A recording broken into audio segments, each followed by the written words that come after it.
What's up, YouTube? Welcome back to another episode of the Moonboy Podcast. I'm sitting here with Donovan Jolly over DIY Investing, and today we're going to be talking about alt season and the cryptocurrency markets as a whole. Before we get into it though, make sure that you're a subscriber to Donovan's channel as well as my channel. There's always the links in the description of both of our videos for all of that information. And also, you guys, this is streaming on all major podcast platforms, including iTunes and Google. So go ahead and check those out so that you guys can be listening to this at work and doing other things as well. So yeah, there's a lot of stuff going on in the markets right now. All the altcoins are popping off like crazy. Yeah. It's been super fun. We just moved to California recently. We've been talking about that a little bit on our channels.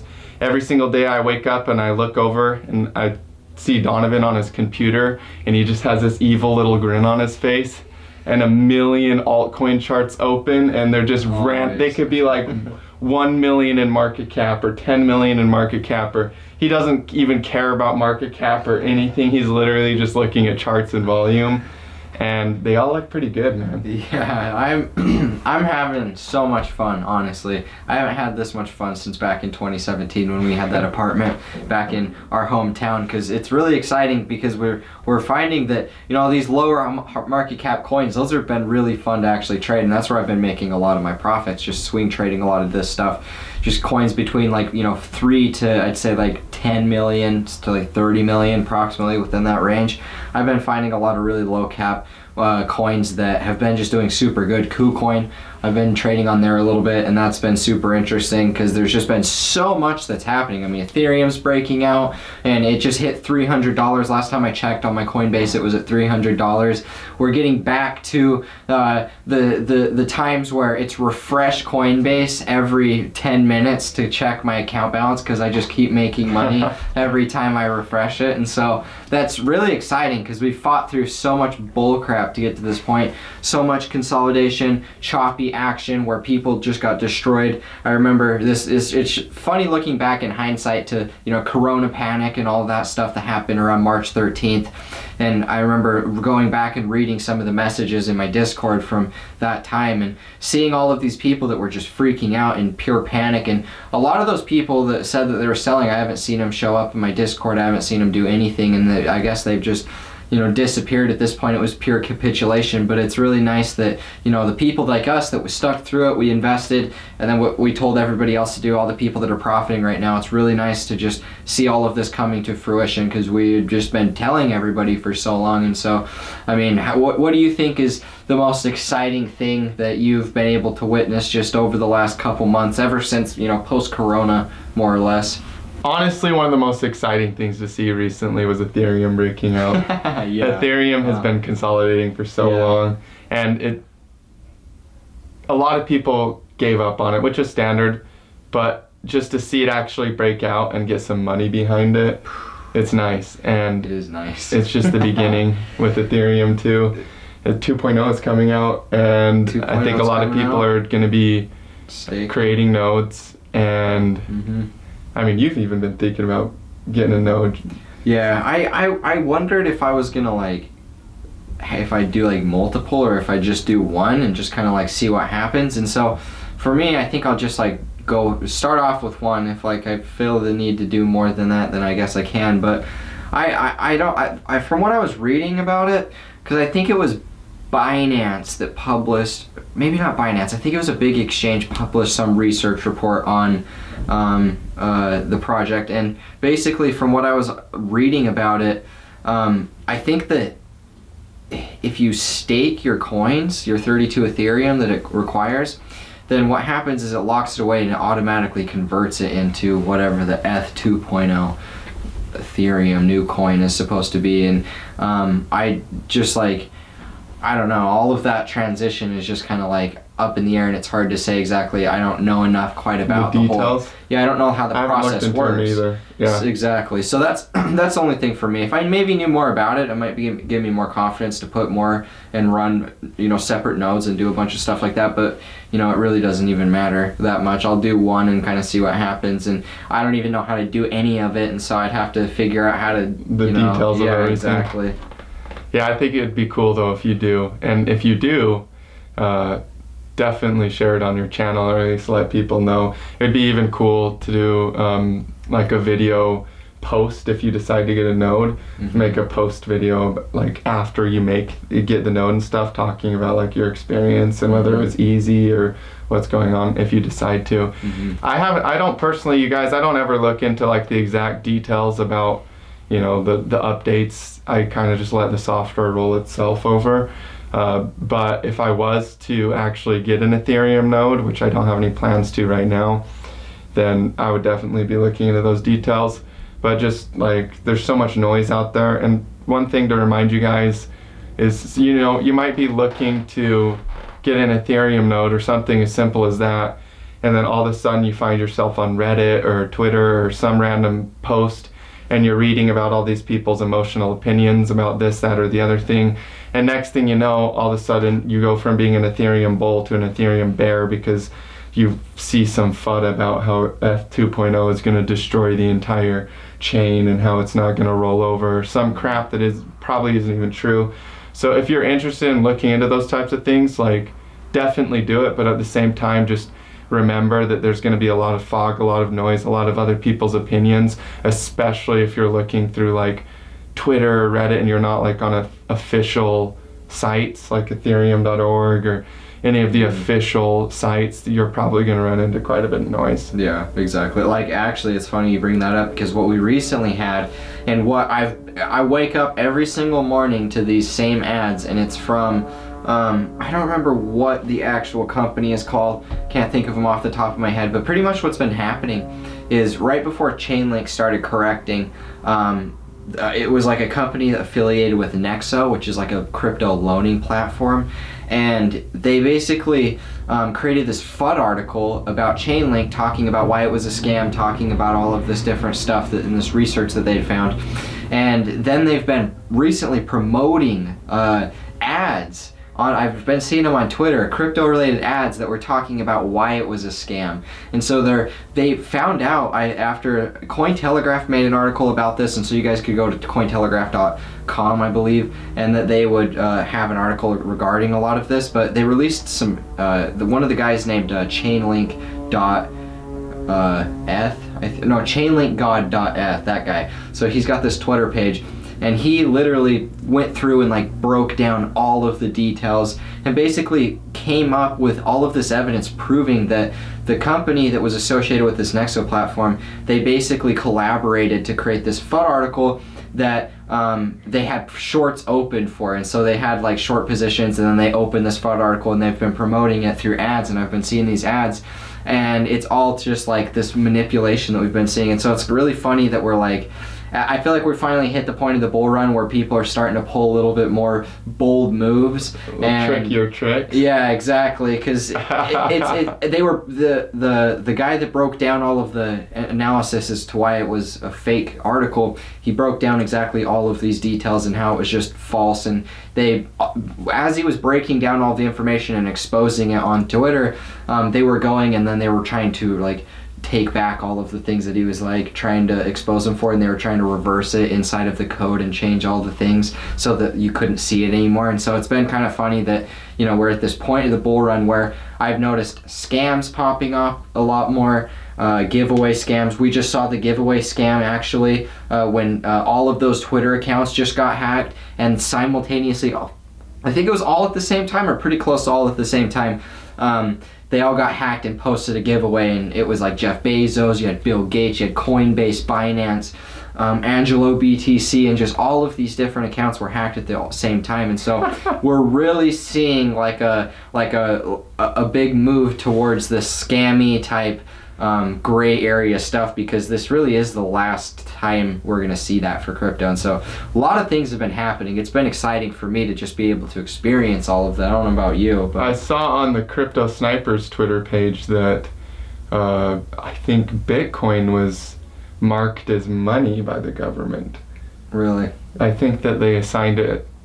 I honestly probably better look into it a little bit more before we get into details about it. So I'll look into it more before we go and talk about it on the podcast. But I mean, you guys, everything that you see on Twitter, on Instagram, on Facebook, on pretty much any platform, we are in the age where you don't know if it's real anymore.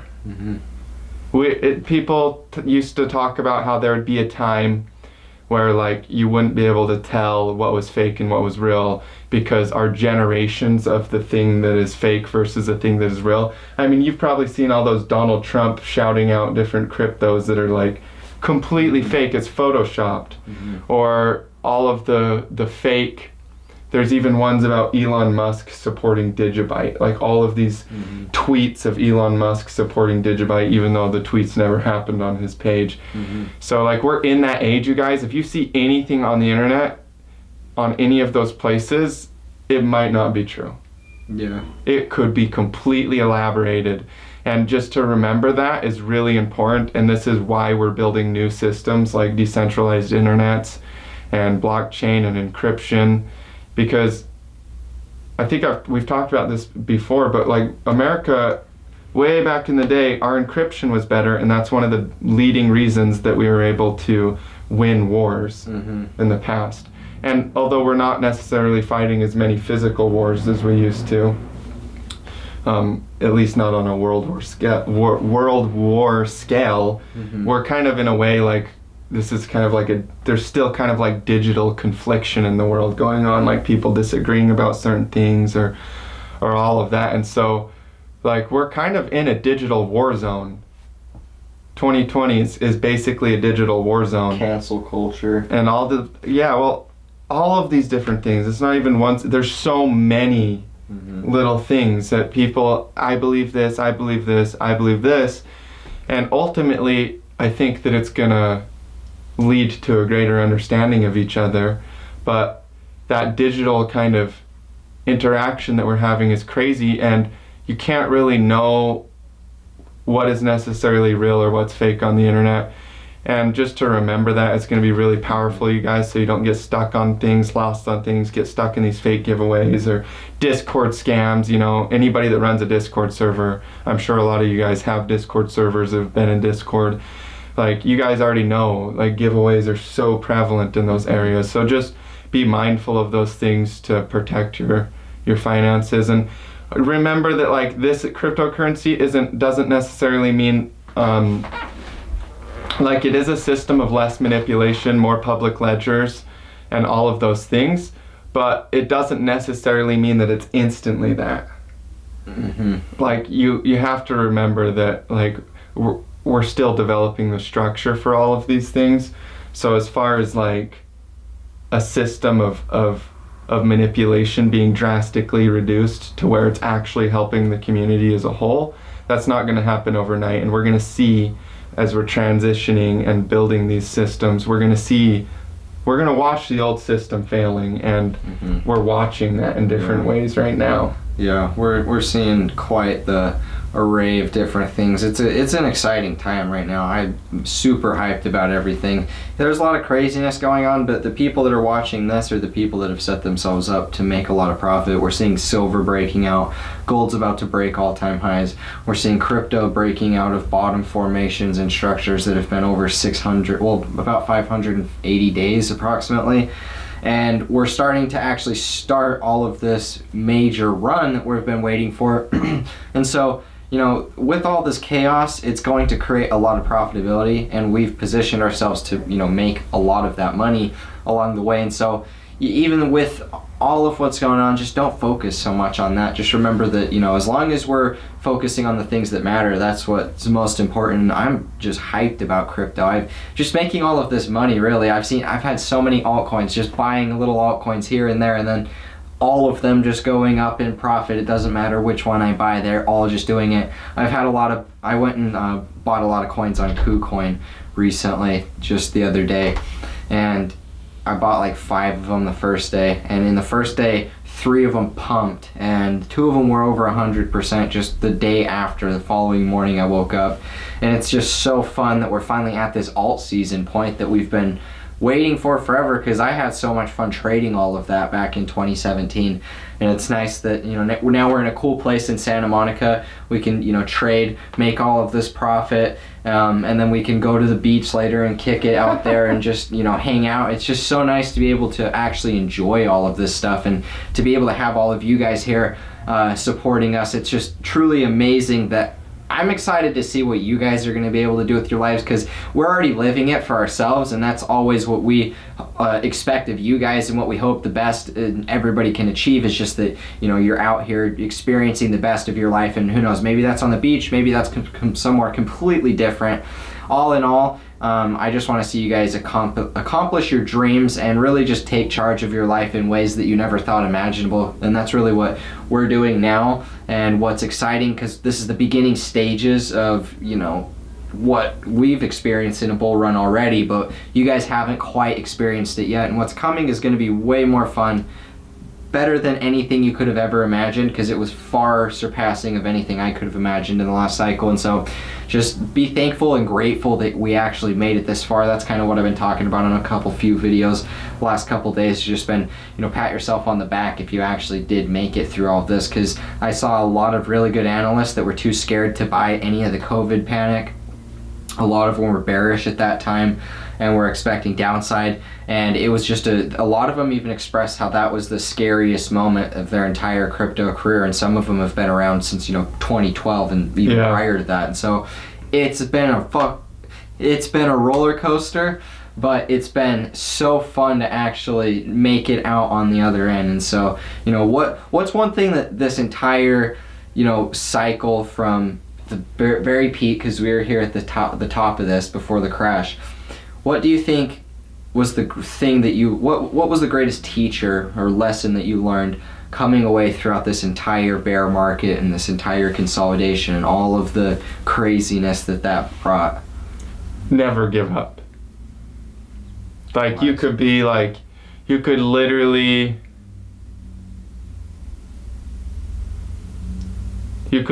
feel like you're alone, and you're never alone, by the way, even when you think that you are. But like, you could feel like your entire world is completely falling apart in every single aspect. You might even be breaking down, like, emotionally. You might even feel the weight of the world on your shoulders. But like, if you never, ever, ever, ever give up, no matter what,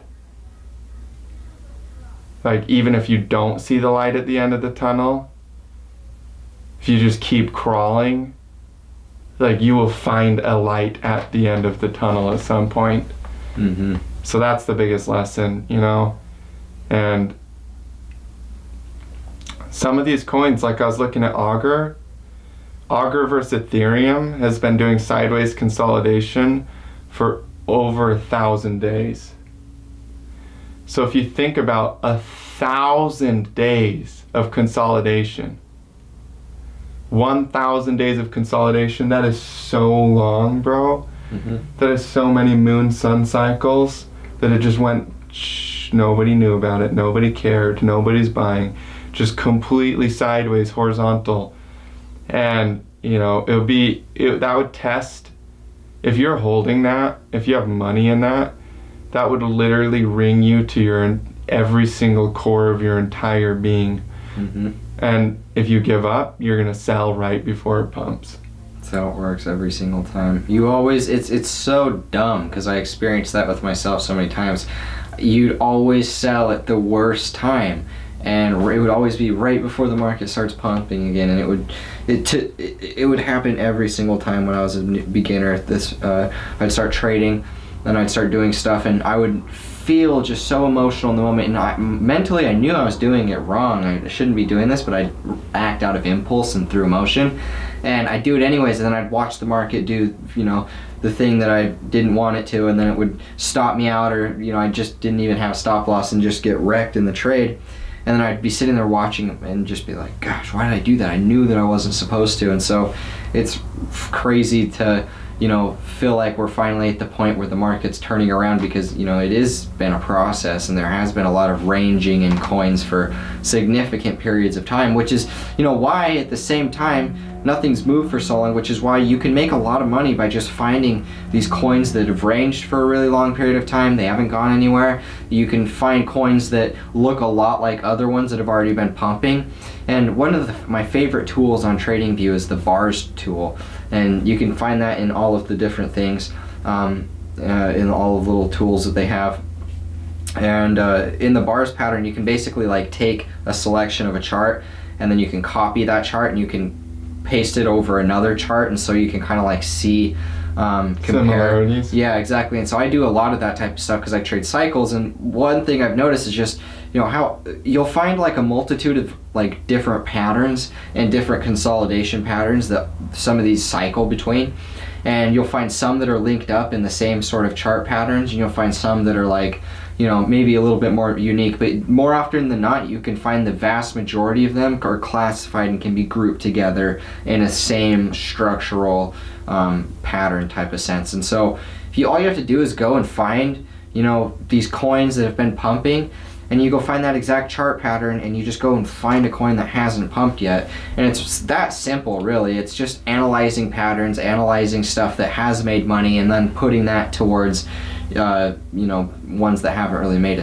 a move yet. And that's really how I've been making a lot of money over the last couple months. Because they all follow each other and cycle. Yeah. The whales shift their money. They make a bunch on one coin and then pop it right into the next one right behind it and pump it, and then I'd like to meet them whales. You are a whale. What are you talking about? I've tapped into the frequency and the chatter of the whales. I myself don't have quite the money that I'd like to have to be a whale. Maybe 100 Bitcoin. I guess everybody makes their own definition of a whale, right? There isn't a set rule. I guess Satoshi Nakamoto is the original gangster whale. Yeah. He is He's the fattest fish at the very, very bottom of the pond, where all he does is just sit in the same spot, protected by the most life, the most cover, and then he's got just a steady, constant supply of the healthiest food that just trickles down to him, and all he does is eat all day long and just get fat. That's how protected he is. That's the whale that Satoshi is. There's a few whales like that. Exchanges would kind of be like that. I feel like to be like that, you gotta have few hundreds of thousands of corn. There's probably exchanges that have. There's probably groups. Let's see. Well, how many? Satoshi has 980,000. 980,000 Bitcoin. I bet there's people with more Bitcoin. With 21 million. I don't know. It'd be interesting to see. There's probably singular wallets that have more than that. I bet it's really close. Maybe is there a singular? There very easily could be. I don't know if there's a singular wallet. Let's see if Google knows. But I bet there's an exchange or an entity or person or something that has the same amount, if not more, than Satoshi Nakamoto's wallet has. Maybe that's grouped between all of these wallets that they hold, but I bet somebody does. There has to be some billionaire that just had stupid amounts of money to just buy Bitcoin when it was early. Yeah, I don't know. They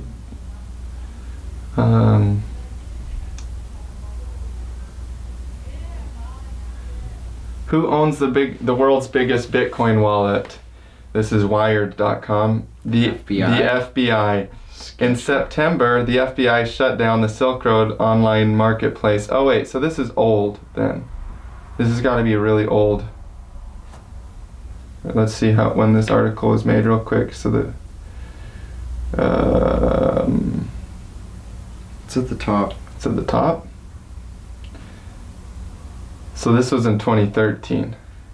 Yeah, so that was a long time ago. So who knows now? I don't see a lot of information about it. I think on blockchain, blockchain.com or one of those block explorer sites, you can see what the biggest wallets are, but I'm not going to try to shuffle through it right now on the podcast. Yeah. So it would be interesting to see though if there's a wallet that has more than Satoshi's.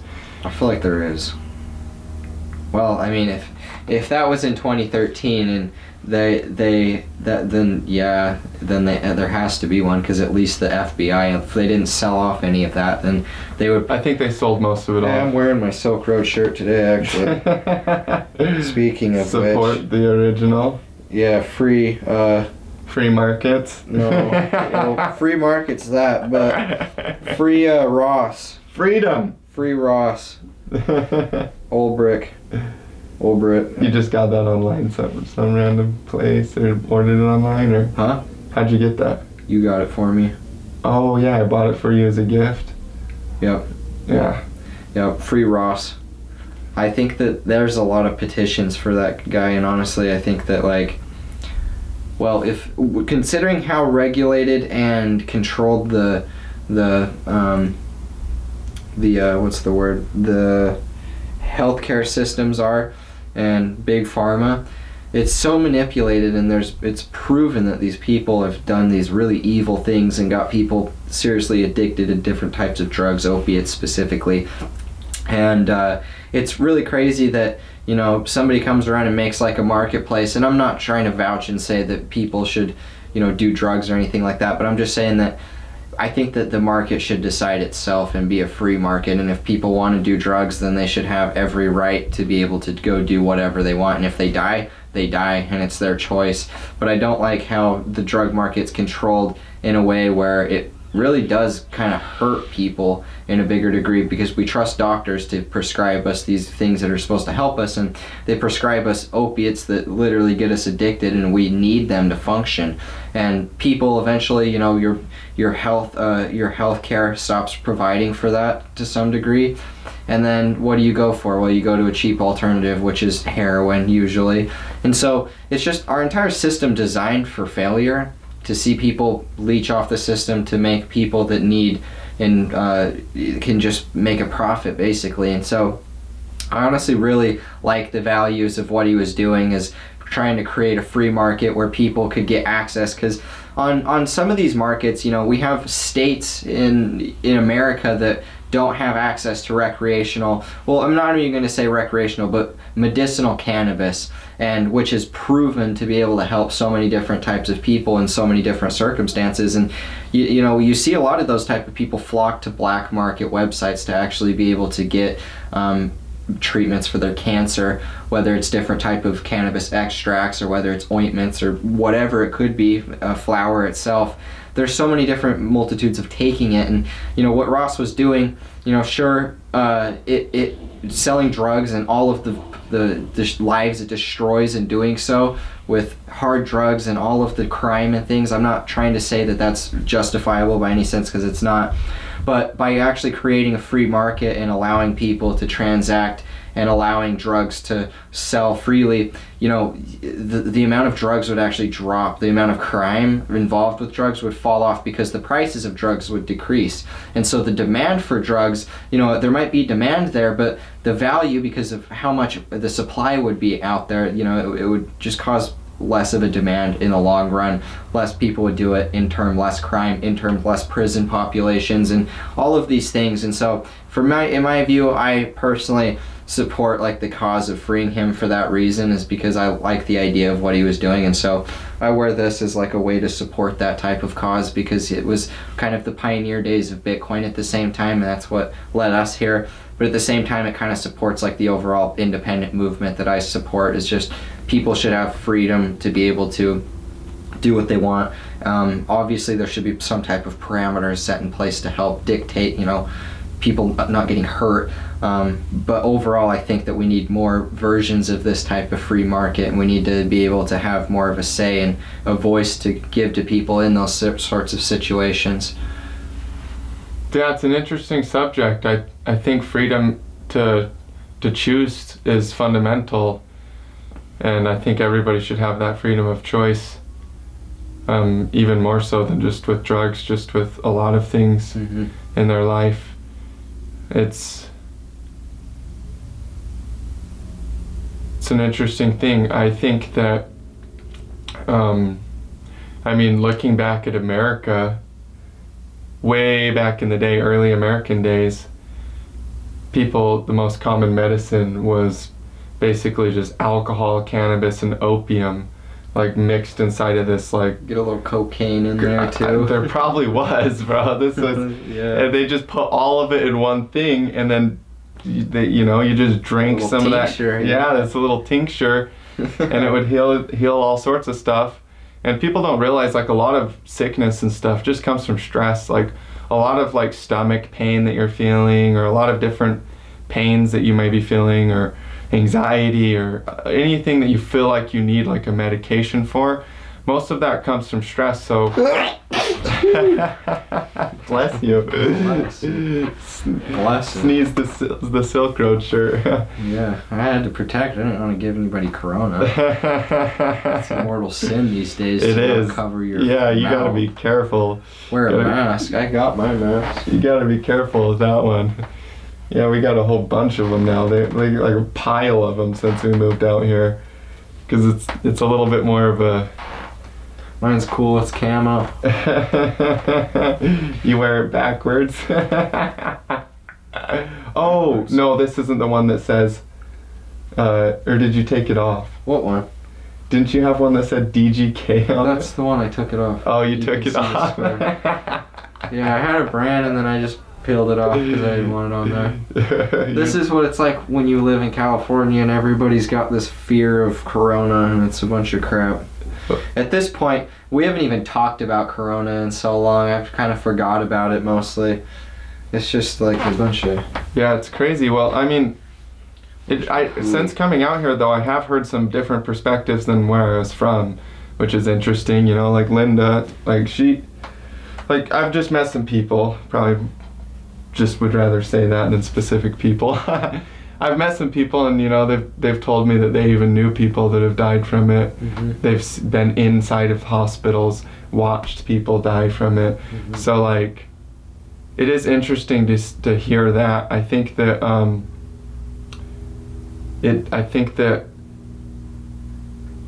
the scamdemic aspect of it, though, as far as like being set up in a way to move money around, is definitely a real thing. Mm-hmm. And if you're talking about people's lives, if somebody really did set all that up, like that's people's lives, just to move money around. Yeah. And that should be meditated upon, and like not like focused on, but just like the awareness of the reality of like the intensity of that. Mm-hmm. Like it's not like, that's when you have to step back and go, okay, like humans, if we're gonna work as like a collective on this earth together, like we do have to have some type of moral system. Like you can't just send a virus out to kill a whole bunch of people to make everybody look at their TVs while you're doing something in the background. Mm-hmm. Exactly. There's all just been too much crap for me to even entertain the idea of all of this. Like, it's not hard to spot a lie, and it's not hard to see through the cracks of what other people are doing. You don't have to know exactly what's happening, because I don't claim to have any idea that I know exactly all of the details, because I don't, but I can see enough of what's happening for me to make an assumption. And more or less, we're just being lied to about a lot of things, and we can see what the CEOs are doing, we can see what the markets are doing, and we know where the money's being moved. And so for me, I have a deeper perspective on a lot of this stuff than I think most people do. And it's I'm not saying that corona isn't real nor deadly, but I'm saying all of the things that are transpiring from this that is the virus. It's not the actual virus that's deadly. It's the virus of, the government that is more or less tyrannical and working towards, what we're seeing with the stimulus checks, like this is just movement towards socialism. This is movement towards universal basic income. This is movement towards a lot of things that I personally don't agree with and think that is going to lead to a lot of destruction. And so I think that they're prepping us for a new type of society, and this isn't the type of society that I don't want to see with cryptocurrency. This is the type of society that I think could be very detrimental if we don't build alternatives to combat all of this, which I still believe we can, and I believe we will. But we're at this very interesting point where, at this point, I have no doubt in my mind that we're being manipulated on a mass scale. We're being pitted upon each other against race, upon social justice issues amongst not just race but police brutality. You have all kinds of different things, and all of this is kind of coming to the surface, and there's just all of this chaos brewing. And so I don't know what's going to necessarily spawn from this, but I do believe it's going to be good, and I believe that we'll be able to move on to better things. And so that's the hope, man. I really hope that's the direction that we head. That's all we can do, really, is just believe that it's going to get better and do something about it, more or less. Like we can hope all we want, and we can play ignorance towards everything and just ignore it. But at the end of the day, like, no matter what choice you pick, like, if you realize that it's an issue and it bothers you, just go do something about it, or just don't worry about it at all and just don't even think about it. And so I think that we have a really good opportunity, people right now, of creating those alternatives to the current society and the system that we don't actually like. Yeah, I think that what you were saying about free markets, I believe in free markets. I think that free markets are very important. I think capitalism works very well.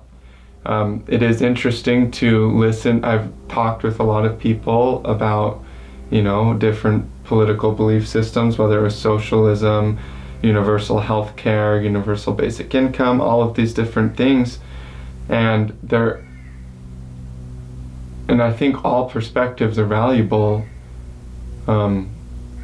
But it's just one of those things where if we don't have our freedom and our privacy, we lose what it is to be human. Mm-hmm. And if we lose what it is to be human, then I don't think that we would be able to hold society together for long.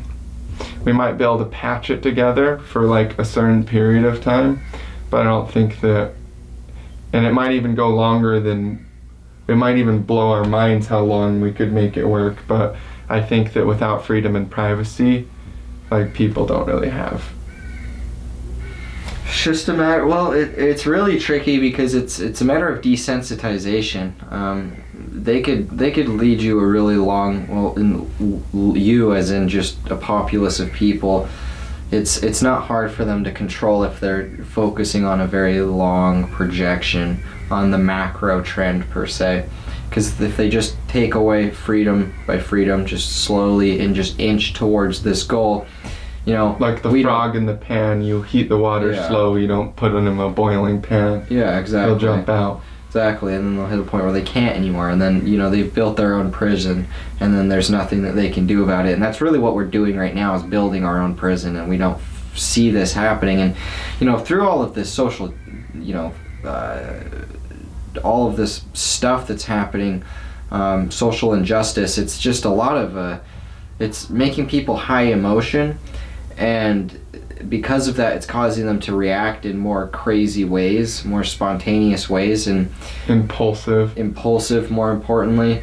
And because of that, we're easier to manipulate, we're easy to control, and it's easy to pass laws and regulations that are just heat in the moment. A lot of people think that we need to ban certain things, or we need to make these new laws, and it seems like a good idea when we're really fired up about certain things, but little do we know that this law now, we might change our perspectives 20 years later, but that law that we passed out of some emotional feeling might turn around and be something that's really detrimental towards our longevity as a society. And so that's really what we're doing, is we're passing all of these laws, we're doing all this regulation. Freedom of speech.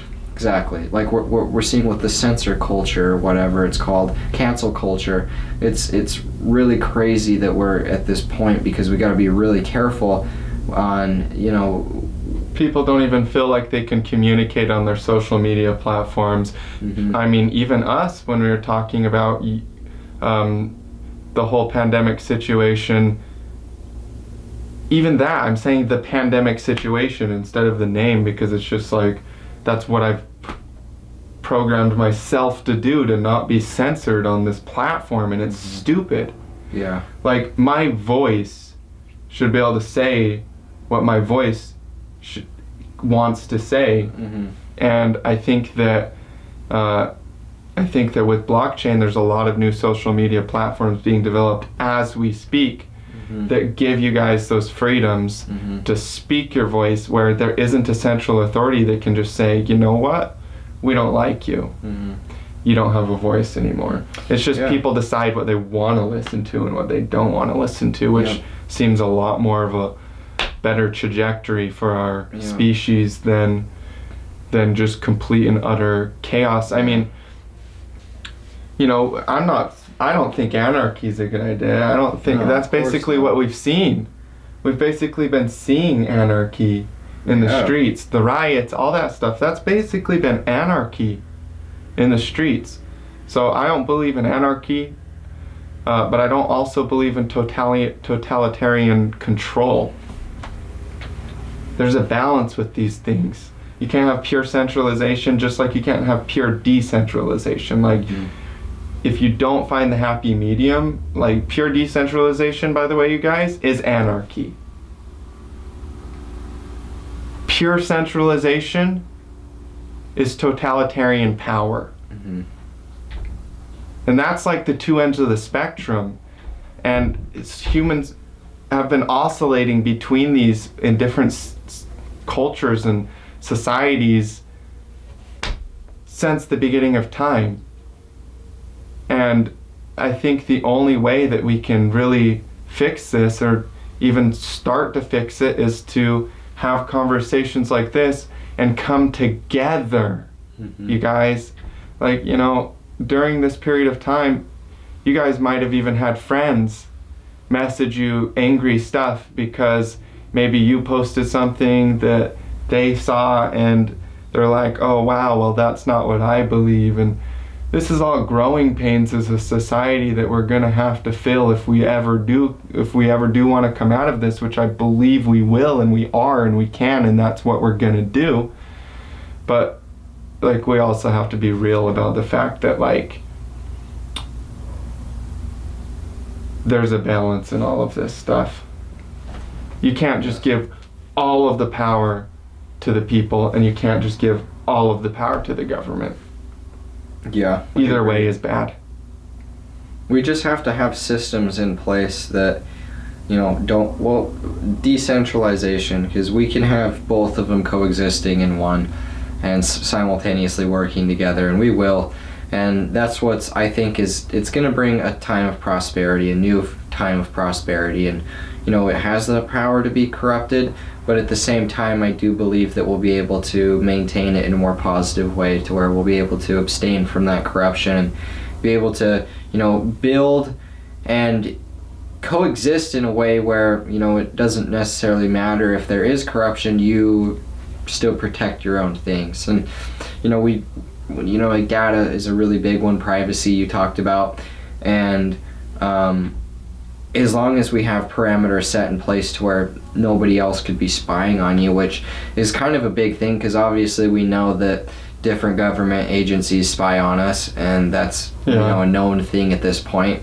And that's one of these issues. But the fact is, through this technology, we're going to be able to, you know, prevent that type of stuff. And it's not like, you know, yes, we have these issues now, and it seems scary as we move towards decentralization, because in theory, more technology could just mean more control from these people that we don't want. And yeah, it can, but I believe that the way it's going to integrate is, it's not just one side or another. They're kind of always at this constant battle between good versus evil.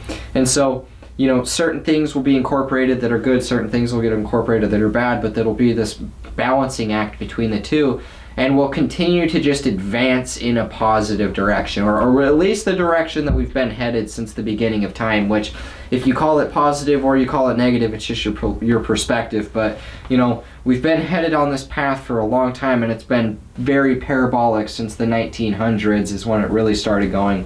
Now we're hitting like the real mania phase, I guess you could call it, like the blow off top, where we're going to see some really crazy stuff we're already seeing it being developed.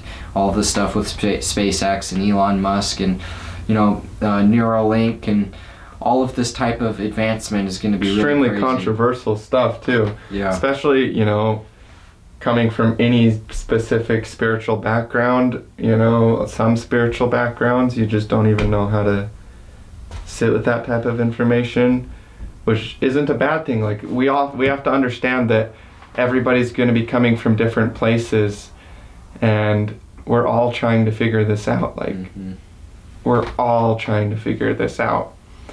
And it is, I do believe that we're headed to prosperity as a species.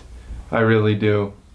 And I think that through all of the separation actually becomes integration and connection, because everybody stays at home, everybody goes inside themselves, everybody does certain things that later they're like, whoa, what was I doing? They think about their actions that they made. Like, I believe that there is a silver lining to all of this, and it's in a way it doesn't feel like it's unifying us, but in a way I believe we're going to be more unified after this than we've ever been as a species. As we get through all of this You stuff. have to be able to see the contrast, because that's the thing about life, is you wouldn't ever know what it feels like to feel good if you didn't know what it felt like to feel bad when you were going through all the crap, when you were depressed, when you were anxious and scared and all of these things. You wouldn't ever know what it feels like to feel happy and joyful and just blessed in general if you didn't have to go through all of that struggle to get to this point. And so that you have to be able to use that same perspective in both ways. And, if you're experiencing a ton of chaos, you're experiencing a lot of discomfort, anxieties, fears, and stresses, you got to understand that, it's in those times where you actually create the solutions and you build to get you out of that point. And then, that's where you move on to the states of happiness and joy and, whatever.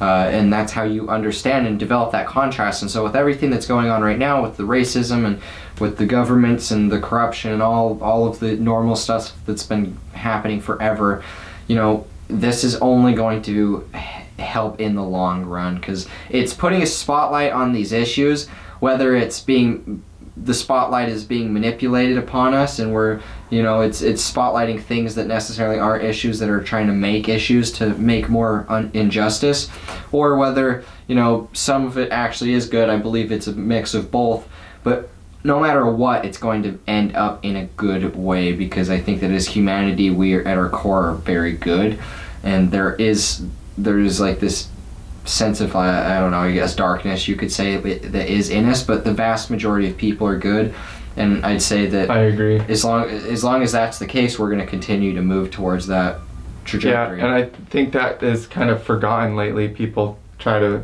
actually flip the script and say the majority of people are bad, and it's just your experience of it and what you've decided in your life. Yeah, but I choose to believe that the majority of people are good.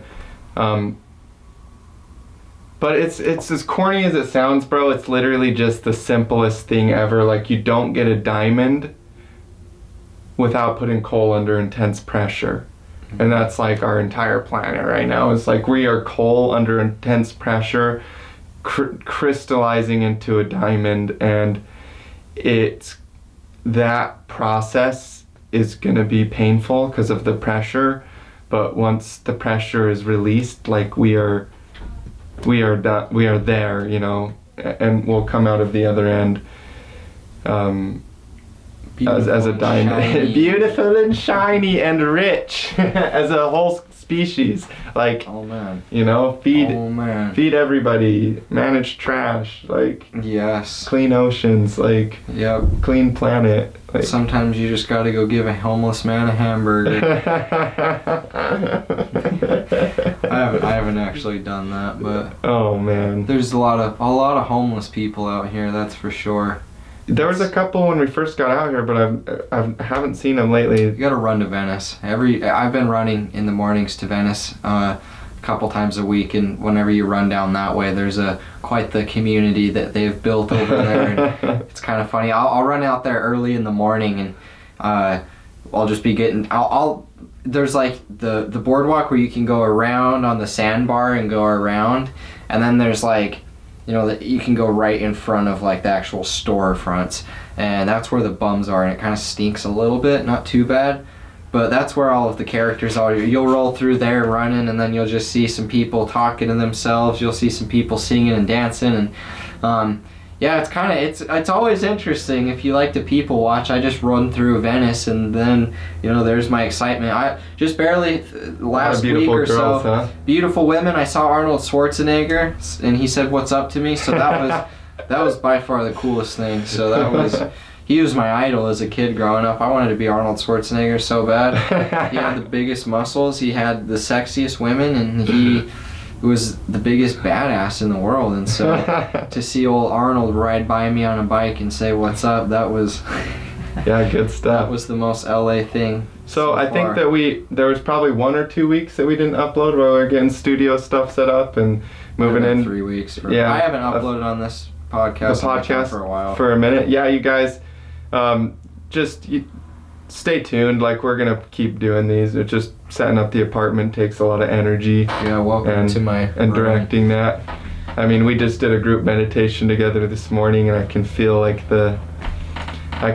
the momentum coming back. So a lot of exciting stuff coming for us, you guys. Crypto markets look amazing. Alt season is a reality. Donovan's getting new gear every day. I'm Mike. Testing 1 2 3. I'm getting new gear every single day.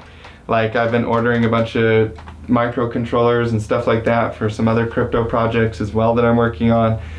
Lots of stuff on the back burner. Lots of stuff that's kind of secret right now that you guys will learn about later. So yeah, stay tuned. Keep watching the podcast. Keep tuning in. We appreciate you guys. Make sure that you're following Donovan. Make sure you're following me. We got social media accounts, Twitter, all that stuff. At some point, if there's an alternative to these platforms, we'll probably integrate them because, you know, privacy and all the stuff we've been talking about like that. So it's going to be interesting. So we're excited about everything that's coming inside the markets, excited about the movement, lots of money to be made, lots of money in moving around in all of this. The silver lining is that your computer right here, like, you can sit down on your computer and you can make money during all of the craziness. That is the silver lining of all of this, bro. Like, you can watch the news, you can do whatever you want to do, but just don't. Like, get on your computer, trade some crypto, hang out with some good friends, eat some good food, be around some good people. And the silver lining is that you can literally be producing value for yourself, your family, your friends, and your community from your computer right now. Bitcoin's at $9,700, and that means that in a year when you watch this, if you ever watch this video again, we'll be so filthy rich. And we're already filthy rich, but you guys will be filthy rich too, and it's going to be so... I bet there's some people that are richer than us that watch this. Oh, I know there is. I've talked to plenty of them. Yeah, same. There's some guys out there that are like, they are balling out of control, and they're like, wow. And it's honestly an honor to have them watching us. Like, shout out, it's cool. Yeah. I'm gonna have to put a little tip jar on the video so you guys can donate little to Bitcoin the cause. tip jar. Yeah. Just join his VIP. You can buy his trades and then... Oh yeah, you guys can do that because we've been nailing the calls. VeChain, Zilliqa, Engine Coin, Status. You know, we've got Quant in there. We've got DMM. We've got, you know, Anchor, we had Ergo, we had all of these coins are just mooning, and we're making all of this money in both of our VIPs. So make sure you guys join both of those, get access to all of these private trades in his VIP and in my VIP, because we are here profiting every single day inside of these markets. So much money, it's retarded. I'm honestly having so much fun doing this. It's just truly an honor to have you guys here with us, experiencing all of this, because we've already been through a cycle before, but for us to actually go through this again and be able to have a supporting fan base that are here to, you know, support us, it's really nice to be able to give back to you guys and to be able to see how you grow throughout all of this journey, because it's a journey of a lot of tribulation. You're going to have moments of extreme euphoria, and you're going to have moments of extreme sadness and depression. We're always trying to mitigate all of those negative emotions, but you're going to be tested through, and it's only going to get better from here. Now we're hitting to the points of euphoria, so prepare yourself. Keep keep. This is like pre-euphoria. This is like not a lot of people know about it. The good analysts, and there's a lot more analysts now, but this is like This is pre-euphoria. a fart in the wind for what's coming. Well, we love you guys. Thank you guys for tuning in. We look forward to seeing you guys in future podcasts, future updates. Stay tuned for them. As always, stay peace profitable. out.